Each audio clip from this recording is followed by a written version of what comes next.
हरे कृष्णा, राधे राधे। हम सभी साधक परम पूज्य श्री भाई जी द्वारा लिखित पुस्तक नैवेद्य का श्रवण कर रहे हैं।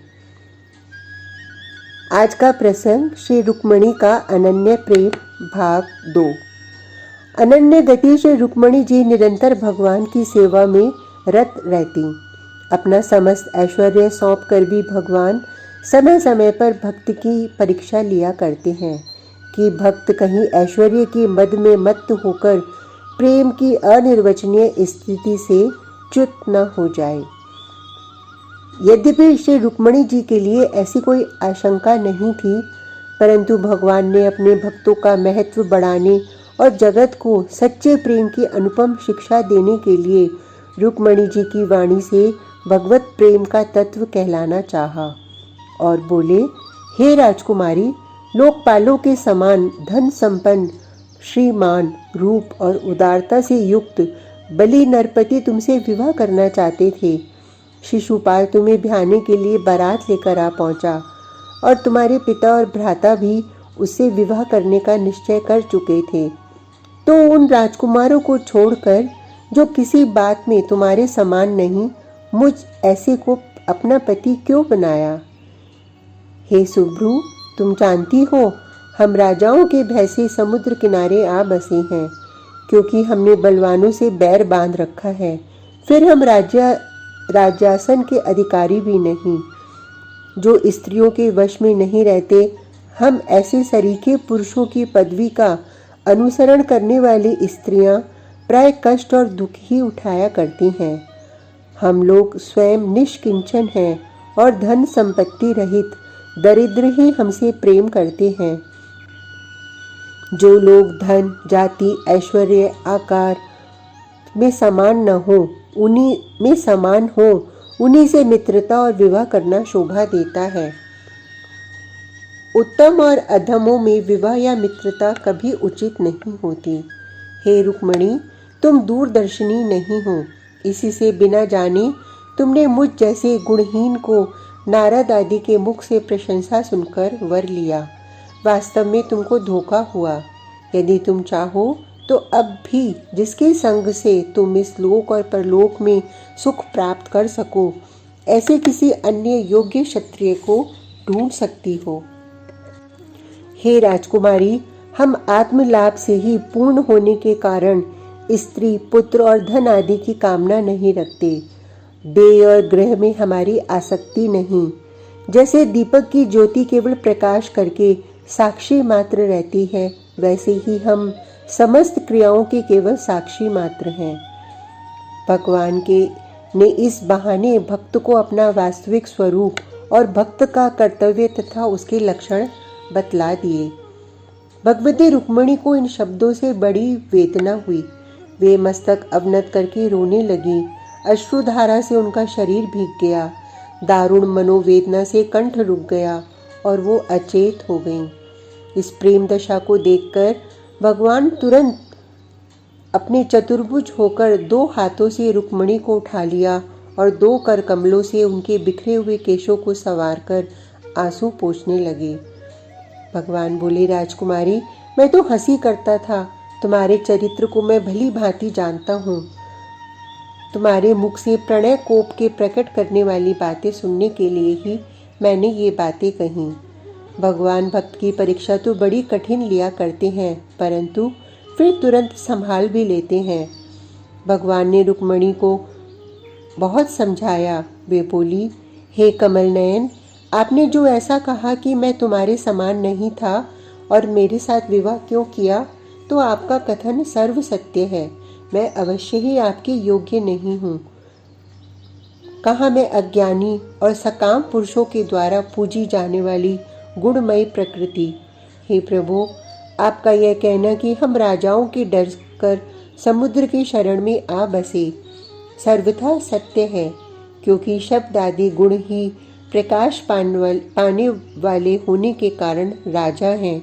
उनके भय से ही मानो समुद्र के सदृश अगाध विषय शून्य भक्तों के हृदय देश में आप चैतन्य घन आत्मा रूप से प्रकाशित हैं। आपका यह कहना भी ठीक है कि हमने बलवानों से बैर बांध रखा है और हम राज्यासन के अधिकारी नहीं। बहिर्मुख हुई प्रबल इंद्रियों के साथ, जिनकी प्रबल इंद्रियां विषयों में आसक्त हैं, उनसे कभी आपको प्रीति नहीं। हे नाथ, राज्यासन तो घोर अविवेक रूप है।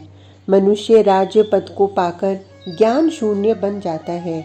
ऐसे राजपद को तो आपके सेवकों ने भी त्याग दिया, फिर आपकी तो बात ही क्या। हे भगवान, आपने कहा कि हमारे आचरण स्पष्ट समझ में नहीं आ सकते, तो सत्य ही है। आपके चरण कमल के मकरंद का सेवन करने वाले मुनियों के ही आचरण स्पष्ट समझ में नहीं आते।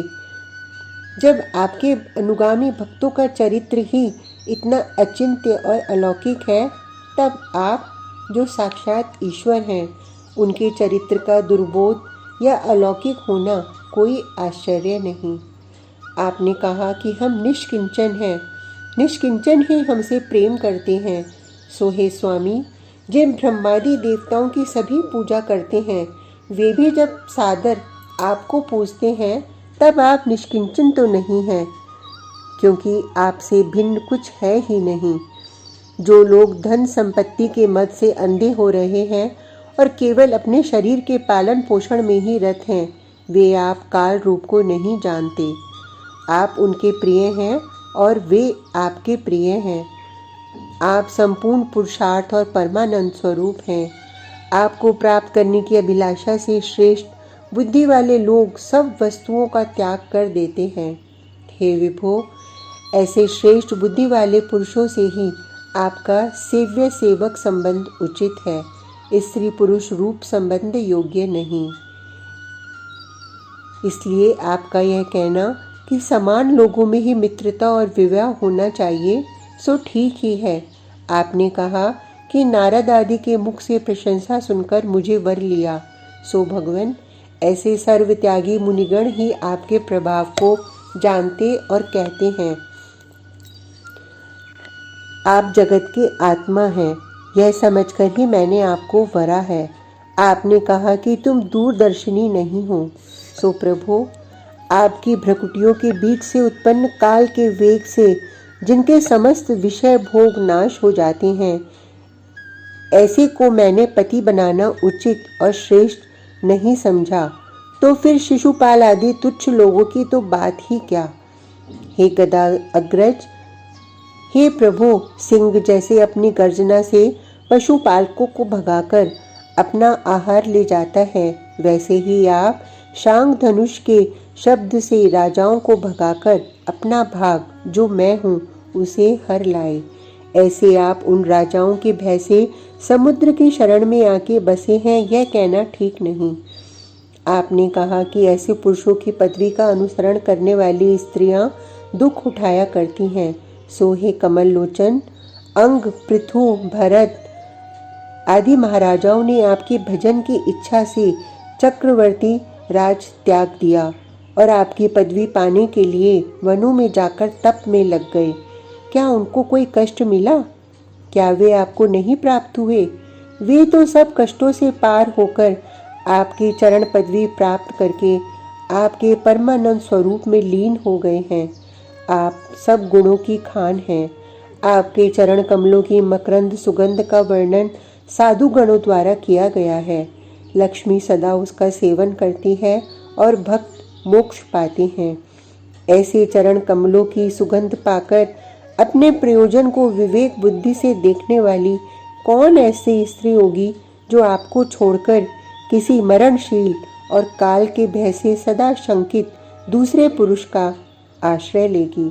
अतएव आपने जो यह कहा कि दूसरा पुरुष ढूंढ सकती हो, सो ठीक नहीं है। आप जगत के अधिपति और सबके आत्मा हैं। इस लोक और परलोक में सब अभिलाषाएं पूरी करने वाले हैं। मैंने योग्य समझकर ही आपको पति बनाया है। मेरी यही प्रार्थना है कि मैं देवता, पशु, पक्षी किसी भी योनि में भ्रमण करूं, परंतु सर्वत्र आप ही के चरणों की शरण में रहूं। हे नाथ, जो लोग आपको भजते हैं, आप समदर्शी और निष्प्रिय होते हुए भी उनको भजते हैं और आपके भजन से ही इस असार संसार से मुक्ति मिलती है। हे कमल नयन, आपने कहा कि हम उदासीन हैं, आत्म त्याग से पूर्ण हैं, सो सत्य है। आप निजानंद स्वरूप में रमण करने के कारण मुझ पर अत्यंत अधिक दृष्टि नहीं रखते। तथापि मेरी यही प्रार्थना है कि आपके चरणों में मेरा चित्त सदा लगा रहे। आप इस जगत की वृद्धि के लिए उत्कृष्ट रजोगुण को स्वीकार करते हुए मुझ प्रकृति पर दृष्टि डालते हैं, उसी को मैं परम अनुग्रह मानती हूँ। इस प्रकार भगवान को तत्व से जानने वाली प्रेम की प्रत्यक्ष मूर्ति देवी रुक्मणी जी ने अपने भाषण में भगवान का स्वरूप, महात्म्य, भगवत प्राप्ति के उपाय, भक्तों की निष्ठा, भक्तों के कर्तव्य और भगवान से विमुख अधम जीवों की दशा और उनकी गति का वर्णन किया।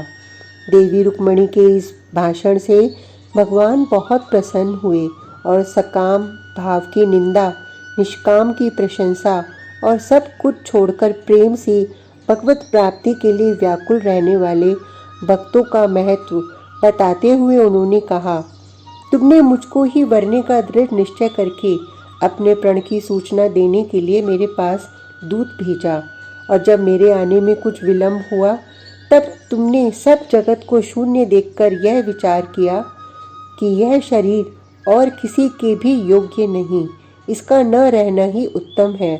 अतएव मैं तुम्हारे प्रेम का बदला चुकाने में असमर्थ हूँ देवी। तुमने जो किया सो तुम्हारे ही योग्य है। हम तुम्हारे ही सर्वोच्च प्रेम भाव का अभिनंदन करते हैं। भगवान श्री कृष्ण और भगवती रुक्मणी के इस संवाद पर टीका करने की हम में कोई योग्यता नहीं और न अपना अधिकार ही समझते हैं।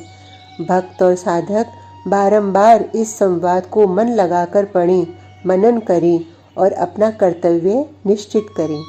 आज का प्रसंग इतना ही। कल तक के लिए हरे कृष्णा, राधे राधे।